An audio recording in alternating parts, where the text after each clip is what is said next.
Assalamualaikum warahmatullahi wabarakatuh. Salam sejahtera untuk kita semua.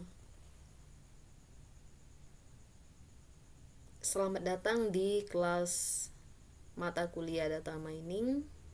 Dan ini adalah masih pertemuan pertama. Pertemuan pertama ini di sini saya akan melakukan pengenalan silabus mata kuliah. Sebelum kita lanjut ke silabus mata kuliah, di sini saya perkenalkan diri saya dulu.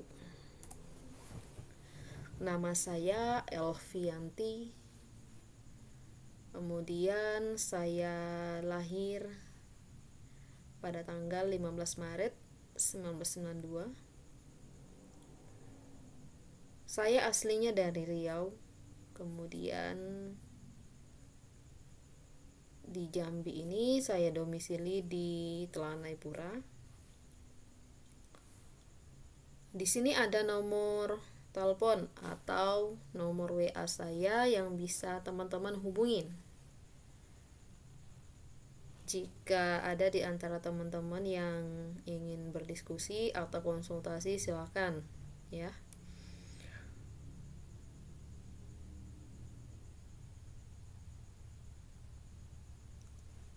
Pada tahun 2015, saya pernah bekerja di salah satu perguruan tinggi swasta.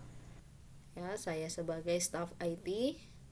Kemudian pada tahun 2016 saya pindah di Dinas Pekerjaan Umum Provinsi Jambi sebagai asisten konsultan database.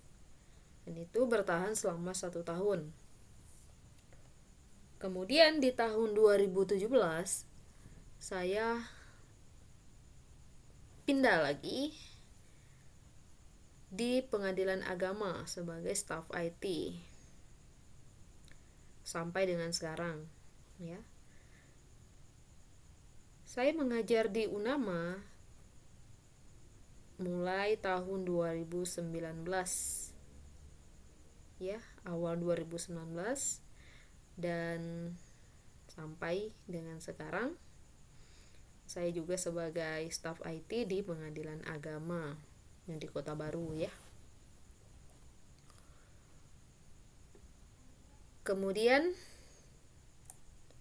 kita lanjut ke silabus perkuliahan.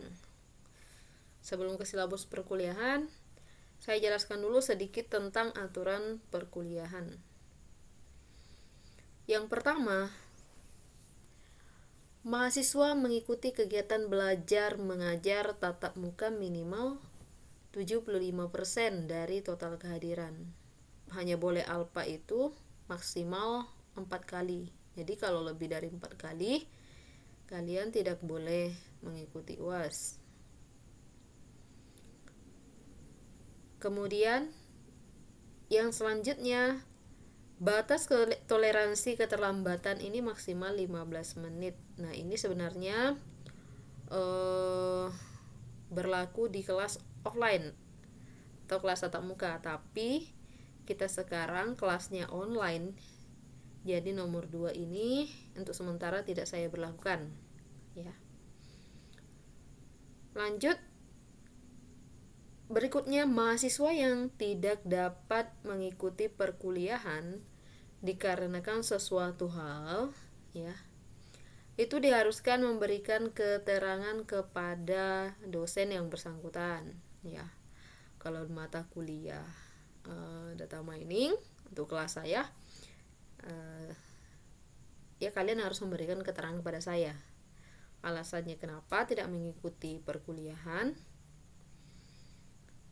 Kemudian yang berikutnya, mahasiswa ini diwajibkan mencari referensi tambahan ya. Carilah referensi tambahan di luar daripada materi yang saya berikan. Karena apa? Dosen biasanya hanya menyampaikan materi itu dari 100%, hanya 40% yang tersampaikan. Ya, jadi di sini saya sarankan teman-teman semuanya silahkan mencari referensi tambahan ya, baik itu dari buku, internet ataupun sumber lainnya. gitu. Kemudian di sini ada presentasi penilaian untuk mata kuliah data mining. Nah, jika kita perhatikan di sini presentasi yang paling tinggi adalah tugas, ya. Jadi tugas di sini 30%. Saya berharap setiap tugas yang saya berikan itu kalian kumpulkan, jangan sampai ada yang tertinggal, karena itu sangat mempengaruhi nilai akhirnya nanti, karena ini poinnya sangat besar ya, sangat tinggi dibanding dengan poin-poin yang lain, yaitu 30%. Kemudian menyusul UAS dan UTS, ya. Perbandingan persentase UAS dan UTS ini sama, yaitu sama-sama 25%. Dan poin yang paling kecil di sini adalah kuis, yaitu 20%, ya. Jadi saya harap kita semua dapat menyepakati poin-poin presentasi penilaian mata kuliah data mining ini, ya. Jikapun ada teman-teman yang kurang puas dengan presentasi penilaian ini, nanti di akhir segmen teman-teman boleh memberikan masukan, ya. Kemudian berikutnya kita langsung ke silabus mata kuliah, ya. Yang pertama yaitu pertemuan pertama ini adalah perkenalan. Nah, sekarang kita sedang melakukan perkenalan, ya. Aturan perkuliahan tadi sudah saya sampaikan, begitu juga dengan penilaian dan silabus mata kuliah sedang berlanjut, ya. Kemudian untuk pertemuan yang kedua di sini ada KDD, Knowledge Discovery in Database. Nah, di sini adalah materi yang akan membahas tentang latar belakang dari data mining, ya. Kemudian proses dari KDD itu sendiri. KDD adalah Knowledge Discovery in Database. Dan di sini nanti kita akan bahas juga tentang data warehouse, ya. Kemudian untuk di pertemuan ketiga nanti kita akan bahas mengenai arsitektur data mining, ya. Arsitektur data mining ini terdapat beberapa model data mining, ya. Terdapat beberapa model data mining yang nantinya kita akan bahas di pertemuan-pertemuan berikutnya. Salah satunya di pertemuan keempat, ya. Di pertemuan keempat di sini ada model data mining. Di sini kita akan bahas tentang teknik daripada algoritma clustering K-means, ya. Seperti apa clustering K-means atau K-means clustering? Di sini nanti kita akan bahas juga, ya, di pertemuan keempat. Kemudian untuk di pertemuan kelima ini kemungkinan kita kuis, ya. Untuk pembahasannya ini belum saya pastikan, tapi di sini ya kemungkinan yang akan kita bahas di kuis ini, yang akan kita yang masuk di kuis 1 ini adalah pertemuan 2, 3, dan 4, ya. Itu masih kemungkinan, ya. Selanjutnya di pertemuan ke-6. Nah, pertemuan ke-6 ini kita bahas lagi mengenai model data mining, yaitu algoritma KNN. Apa itu algoritma KNN? Nah, nanti kita akan bahas, ya, di pertemuan ke-6. Begitu juga dengan di pertemuan ke-7 ada algoritma association rules, dan di pertemuan ke-8 ada algoritma naive Bayes. Dan ke-9, nah kemungkinan di pertemuan ke-9 ini kita adakan UTS, ujian tengah semester, dengan pembahasannya itu mungkin salah satu daripada algoritma yang telah kita bahas sebelumnya. Dan untuk pertemuan ke-10 ada lagi salah satu algoritma data mining ataupun model data mining, yaitu algoritma C45. Dan di pertemuan ke-11 Kita nanti akan coba praktekkan salah satu tools data mining, yaitu di sini saya gunakan adalah RapidMiner ya.